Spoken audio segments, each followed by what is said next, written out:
16 दिसंबर सन 1971 को बांग्लादेश के वजूद में आने के बाद पाकिस्तानी फौज के हजारों अफसर और जवान जंगी कैदी बना लिए गए, जिनमें से कुछ फरार होने में कामयाब हो गए और दोबारा फौज का हिस्सा बनकर आला ओहदों तक भी पहुंचे। ताहम सैकड़ों फौजी ऐसे भी हैं जो कैद में तशद्दुद के बायस ज़हनी मरीज बन गए और हमेशा यही समझते रहे कि अभी जंग खत्म ही नहीं हुई। बीबीसी की एक रिपोर्ट के मुताबिक सकूत ढाका के बाद पाकिस्तान के 90,000 से ज्यादा फौजी जंगी कैदी करार दिए गए। इनमें से मासिवाय चंद खुशकिस्मत फौजियों के बाकी तमाम ने अगले कई बरस इंडिया के मुख्तलिफ फौजी कैंपों में बतौर कैदी गुजारे। मेजर तारिक परवेज और इनके कजन मेजर नादिर परवेज समेत सैकड़ों अफसरान और सिपाही उस ट्रेन पर सवार थे जो मुख्तलिफ इलाकों से होती हुई बिलाखिर इंडिया की रियासत उत्तर प्रदेश की फौजी छावनी फतेहगढ़ पहुंची।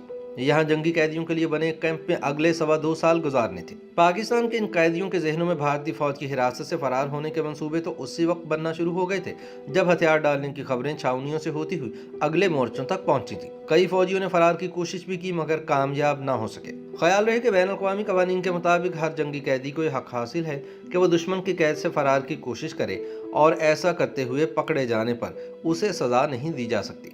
मेजर तारिक परवेज और इनके साथी इसी ताक में रहे कि कहीं किसी इंडियन फौजी से कोई चूक हो और वो मौका मिलते ही ट्रेन से उतरकर भाग जाए, मगर इन्हें ऐसा मौका न मिल सका। मेजर तारिक और इनके साथी कैदियों को फतेहगढ़ छावनी के कैंप नंबर 45 में रखा गया, जहां गुसलखानों के साथ एक गहरी खंदक वाला बैतुल खला भी बनाया गया था। यही वो बैरक थी जहां मेजर तारिक परवेज कैद हुए और यही वो गुसलखाने थे जहां से फरार का मंसूबा शुरू हुआ।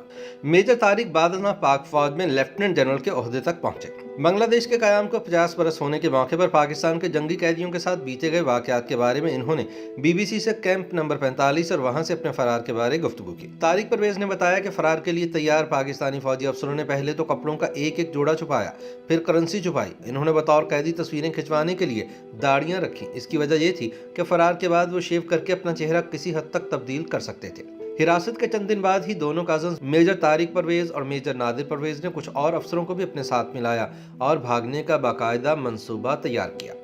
फैसला हुआ कि और तो कोई रास्ता नहीं, क्यों ना एक सुरंग खोदी जाए। सुरंग खोदने के लिए गुसलखानों की कतार में आखिरी गुसलखाने का इंतखाब हुआ। यह गुसलखाना कैंप के बाहर की दीवार के करीब तरीन था, जहां एक कोने में बल्ब की रोशनी नहीं पहुंचती थी। Lieutenant general retired Tariq Parvez बताते हैं कि सुरंग खोदने के लिए कमरे में कपड़े लटकाने के लिए लगी सरिये की एक कुंडी इस्तेमाल करने का फैसला हुआ। बड़ी मुश्किल से सुरंग का सुराख बनाया गया। अगला मरहला था कि खुदाई से निकालने वाली मिट्टी को कहां खपाया जाए। इसके बारे में तारिक परवेज ने बताया कि इन्होंने लोटों में मिट्टी भरना शुरू की और इसे बैतुल खला के नीचे खंदक में फेंकना शुरू कर दिया। किस्सा मुख्तसर, जनवरी सन 1972 में शुरू होने वाला सुरंग की खुदाई का काम अगले 7 महीनों में मुकम्मल हुआ।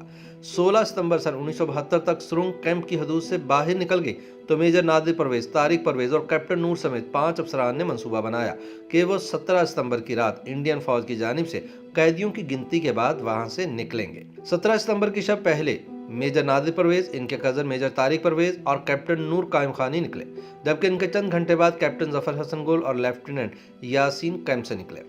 इन फौजियों ने पाकिस्तान से आया हुआ यूनिफॉर्म पहना और सुरंग से निकल गए। वजह यह थी कि अगर फरार के दौरान मारे जाएंगे तो अपने फौज के यूनिफॉर्म में ही शहीद होंगे।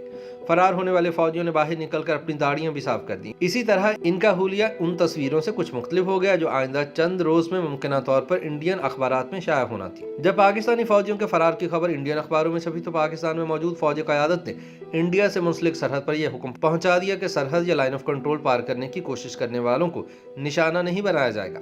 ताहम फरार होने वाले अफसरान पहले ही फैसला कर चुके थे कि वो बारूदी सुरंगों की वजह से सरहदी इलाकों की तरफ नहीं जाएंगे, बल्कि समंदरी रास्ते या नेपाल में वाक़ पाकिस्तान के सफारत खाने पहुंचकर वतन वापसी का इंतजाम करेंगे। जेल से फरार के बाद इन पाकिस्तानी अफसरान ने लखनऊ पहुंचकर एक मुस्लिम खानदान से मुलाकात की, जिसके एक बुजुर्ग ने इनकी भरपूर मदद की और इन्हें 30 सितंबर 1972 को नेपाल की सरहद पार करवा दी। यहाँ से वो 70 मील पैदल सफर करके नेपाल के सरहदी इलाके भेरवा पहुंचे और वहाँ मुसलमानों की एक देहात की मस्जिद में कायम किया। यहाँ से वो काठमांडू रवाना हुए। बिलाखिर ये तीनों PIA की परवाज से 11 अक्टूबर सन 1972 को कराची पहुंचे, जहाँ इनकी सिक्योरिटी क्लियरेंस हुई और इन्हें अपने अहल खाना से मिलने की इजाजत मिली। तारिक परवेज बताते हैं कि मैं जहाज से उतरा तो सबसे पहले मैंने सजदा किया कि अपनी मट्टी पर वापस आ गया हूँ। हमारी हालत ऐसी थी कि घर वाले पहचान नहीं पाए, लेकिन वो वक्त बहुत जज्बाती था। मेरी माँ बार बार मुझे गले लगाती थी। ये 5 अफसरान तो कैद से भागने में कामयाब हो गए, मगर हजारों पाकिस्तानी फौजियों और सिविल आर्म्ड फोर्सेस के एहलकारों में दूसरा कोई इस कदर खुशकिस्मत साबित ना हो सका। कई जंगी कैदियों ने फरार की कोशिशें भी की, मगर वो नाकाम हुए। इनमें से कई अफसर और सिपाही भारतीय फौज के बहिमाना तशद्दुद के नतीजे में ज़हनी मरीज बन गए और इनके लिए मरते दम तक जंग खत्म ही नहीं हुई। YouTube पर गूगली न्यूज देखने के लिए youtube.com की सर्च बार में गूगली न्यूज टीवी टाइप करें। गूगली न्यूज के पेज पर सुर्ख रंग के सब्सक्रिप्शन वाले बटन पर क्लिक करना ना भूलिए। YouTube पेज पर अपलोड होने वाली वीडियोस से बाखबर रहने के लिए बेल आइकन पर क्लिक कीजिए। आपको हर नई वीडियो के बारे में नोटिफिकेशन मौसूल हो जाएगा।